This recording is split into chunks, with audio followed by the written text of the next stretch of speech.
ज्यावेळी देशाचे पंतप्रधान नरेंद्र मोदी पालघरला आले होते भूमिपूजन करण्यासाठी, त्यावेळी वाढवणच्या गावामध्ये किती मोठ्या संख्येने बाहेरून पण पोलीस आणलेले, आर्मी मिलिटरी सगळे आणली होती, पण देशाच्या पंतप्रधानांना त्या गावामध्ये घुसू दिलं नाही.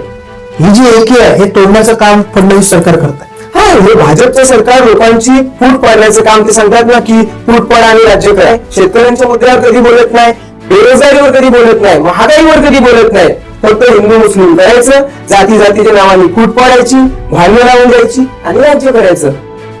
वाढवण बंदरामुळे जवळजवळ लाखो तरुणांना रोजगार मिळणार, उलट रोजगार जाणार आहे, पण स्थानिक भूमिपुत्र यांची दादागिरी खपून घेणार नाही, म्हणून ही लोक स्थानिकांना रोजगार देत नाही.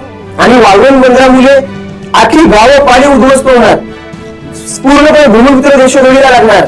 म्हणून इथल्या भूमिपुत्रांचा आक्रोश आहे की वाढवण बंदर आम्हाला नकोय. आपण पाहताय टॉप 10 महाराष्ट्र न्यूज.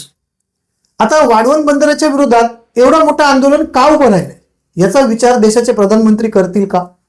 देशाच्या प्रधानमंत्र्यांना वाढवण बंदरच्या आजूबाजूच्या गावात फिरकायला सुद्धा दिलेलं नाही. मग खरंच वाढवण बंदराचं काम सुरू आहे का? संभ्रम निर्माण करण्यासाठी या सगळ्या बातम्या पसरवल्या जातात. जाणून घ्या. आपल्यासोबत शेरू वाघ आहेत. शेरूजी, टॉप 10 महाराष्ट्र न्यूज मध्ये तुमचं स्वागत. काल तुम्ही एक मोर्चा काढलात. या मोर्चाला उत्स्फूर्त असा प्रतिसाद मिळाला. जवळजवळ 50,000 लोक या मोर्चामध्ये सहभागी झालेले आहेत.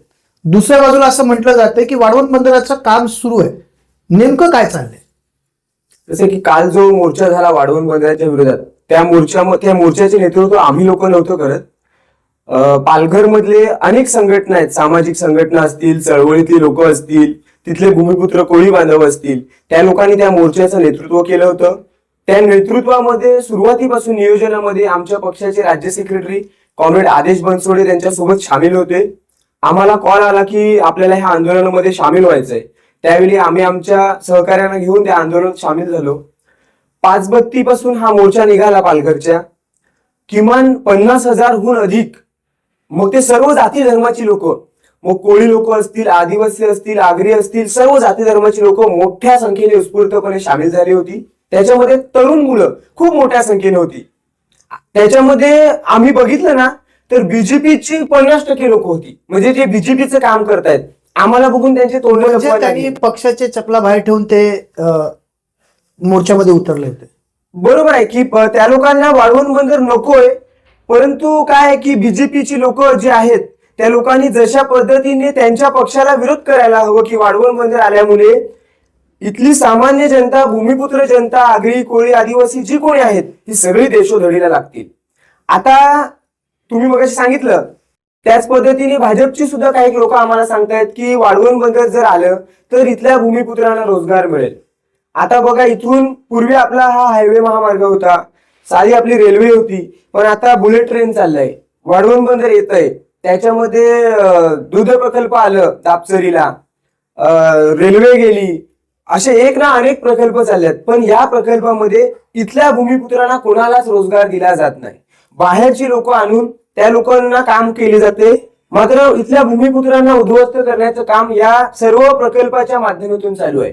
आता सांगितलं जाते की 4थी मुंबई येणार.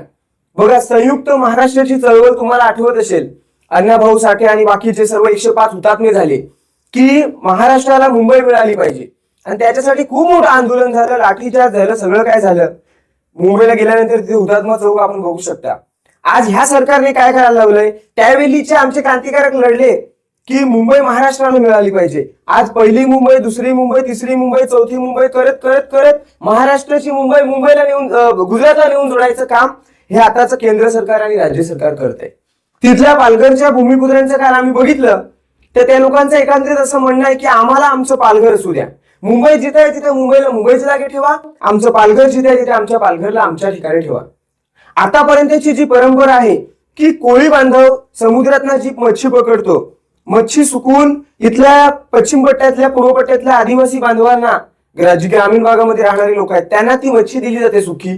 मोठ्या प्रमाणात तुम्ही बघत असाल तर ग्रामीण भागामधला आदिवासी समाज हा सुकलेली लाकडं किंवा चिंच हे सगळं घेऊन इथे येतोय, त्याच्या बदलीवर सुकी मच्छी घेऊन जातो. म्हणजे जो एकोपा आहे, जी एकी आहे, जी परंपरा चालू आहे, ही परंपरा नष्ट करण्याचं काम हे राज्य आणि केंद्र सरकार करत आहे. आणि दुसरी गोष्ट, मोठ्या प्रमाणात आम्हाला लोक सांगतायत की वाढवण बंदराला आता का विरोध करता. वाढवण बंदराचं ते भूमिपूजन झालं. पण या लोकांना, या अंधभक्तांना आम्हाला सांगायचंय की ज्यावेळी देशाचे पंतप्रधान नरेंद्र मोदी पालघरला आले होते भूमिपूजन करण्यासाठी, त्यावेळी वाढवणच्या गावामध्ये किती मोठ्या संख्येने बाहेरून पण पोलीस आणलेले, आर्मी मिलिटरी सगळे आणली होती, पण देशाच्या पंतप्रधानाला त्या गावामध्ये घुसू दिलं नाही. म्हणजे लोकांची अशी पद्धतीने एकी आहे. तर अजूनपर्यंत वाढवण बंदरासाठी एक वीट सुद्धा रचलेली नाही. वाढवण बंदराला जर विरोध केला, तरी संभ्रम निर्माण करून ही जी एकी आहे हे तोडण्याचं काम फडणवीस सरकार करत आहे. हा, हे भाजपचं सरकार लोकांची फूट पाडण्याचं काम, ते सांगतात ना की फूट पाडा आणि राज्य करा, तशा पद्धतीने ह्यांना काहीच नाही उरलं. विकासाच्या मुद्द्यावर कधी बोलत नाही, कामगारांच्या मुद्द्यावर कधी बोलत नाही, शेतकऱ्यांच्या मुद्द्यावर कधी बोलत नाही, बेरोजगारीवर कधी बोलत नाही, महागाईवर कधी बोलत नाही. फक्त हिंदू मुस्लिम करायचं, जाती जातीच्या नावाने फूट पाडायची, भांडणं लावून द्यायची आणि राज्य करायचं. त्यांचं असं म्हणणं आहे की वाढवण बंदरामुळे जवळजवळ लाखो तरुणांना रोजगार मिळणार, उलट रोजगार जाणार आहे. ही लोक बघा कसं आहे माहितीये का, आतापर्यंत आम्ही कामगारांच्या प्रश्नावर प्रखरतेने लढलेले आहेत. आम्हाला आलेला अनुभव आहे. आता बोईसर ह्या भागामध्ये MIDC मोठ्या प्रमाणात आहेत. ज्यावेळी आमची स्थानिक पोरं त्या कंपनीत कामाला जातात, तेव्हा स्थानिक पोरांच्या अंगात रक्त एकदम गरम असते. जरा पण अन्याय अत्याचार खपवून घेतला जात नाही, कारण की आम्ही ते भूमिपुत्र आहेत. युनियन बांधणार, संघटना करणार, मोर्चा काढणार, आंदोलन करणार. म्हणून हा मालक वर्ग, ही लोक काय करतायत की बाहेरचे परप्रांतीय लोक आणतात आणि त्यांना कामाला देतात. म्हणजे त्यांना कसं 2 पैसे कमी दिले, त्या लोकांवर दादागिरी चालवली तरी सुद्धा ते खपवून घेतील. पण स्थानिक भूमिपुत्र यांची दादागिरी खपवून घेणार नाही, म्हणून ही लोक स्थानिकांना रोजगार देत नाही. आणि वाढवण बंदरामुळे आखी गावं पाणी उद्ध्वस्त होणार, पूर्णपणे भूमिपुत्र देशोधडीला लागणार. म्हणून इथल्या भूमिपुत्रांचा आक्रोश आहे की वाढवण बंदर आम्हाला नकोय. आताच्या घडीला काय लोक जगत नाहीत, आहे ना रोजगार. यांना जर रोजगार द्यायचा आहे तर हरित पट्टा टिकवा, पर्यटन क्षेत्र करा. आज बाहेरून मोठ्या मोठ्या देशातून लोक आपल्याकडे फिरायला येतात आणि आल्यानंतर काय बघतात ही अशा पद्धतीची अवस्था. लोकांची ही परंपरा बघण्यासाठी, मच्छीमारांचा जो धंदा आहे पारंपरिक ते बघण्यासाठी, लोकांची शेती बघण्यासाठी लोक लांबून लांबून येत आहेत. रोजगार वगैरे काहीच नाही. ह्या सगळ्या रोजगाराच्या नावाने लोकांमध्ये फूट पाडण्याचं काम करतात. आम्हाला सुद्धा सांगितलं जाते की तुम्ही विकासाला विरोध करतायत. हा विकास नाही, गरिबांचा भकास आहे, गरिबांचा सत्यानाश आहे.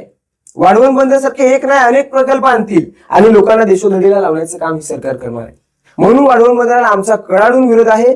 आणि काल आम्हाला काही माहिती मिळाली, नेतृत्वाने आम्हाला सांगितलं की येत्या काही दिवसामध्ये मोठ्या प्रमाणात हे आंदोलन अधिक तीव्र होईल आणि लोकांचा खूप मोठ्या संख्येने उत्स्फूर्त आहे. लोकांच्या मनात आक्रोश आहे सरकारच्या विरोधात. येत्या काही दिवसामध्ये प्रखरतेने आंदोलन होईल. सरकारला बघा, आम्हाला आंदोलनावर आणि लढाईवर विश्वास आहे.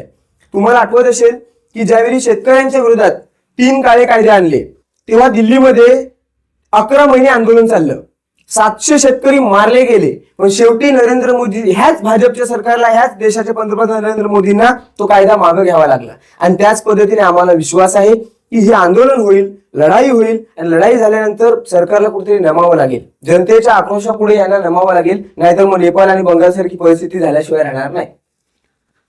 असंच जर सुरू राहिला तर नेपाळ आणि बंगालसारखी परिस्थिती झाल्याशिवाय राहणार नाही, असं मत शेरवाग यांचं आहे. वाढवण बंदरच्या आजूबाजूला राहणारा जो कोळी समाज आहे तो आता चिंतेत सापडलेला आहे. एखादा विकास हा झालाच पाहिजे, परंतु विकास होताना जी लोक त्या ठिकाणी पारंपरिक व्यवसाय करतायत त्यांचा देखील विचार केला पाहिजे. आता या प्रकल्पामुळे जर का बाहेरून लोंढे येत असणार तर मग स्थानिकांचं काय? आणि जर तुम्ही स्थानिकांना रोजगार देतच असाल तर स्थानिकांना समजवणं हे तुमचं काम आहे. तुमची एक टीम आली पाहिजे, तुमच्या एका टीमनी त्या तरुणांना समजवलं पाहिजे, तुमच्याकडे तसा करार झाला पाहिजे. तुम्ही तो करार केलात का? तर तसा करार देखील झालेला नाही. आता हा आंदोलन जवळजवळ 50,000 लोक या आंदोलनामध्ये काल सहभाग झाले होते. आता हा आंदोलन पुढे कोणता रूप घेणार आहे हे देखील शेरवग यांनी सांगितलेलं आहे.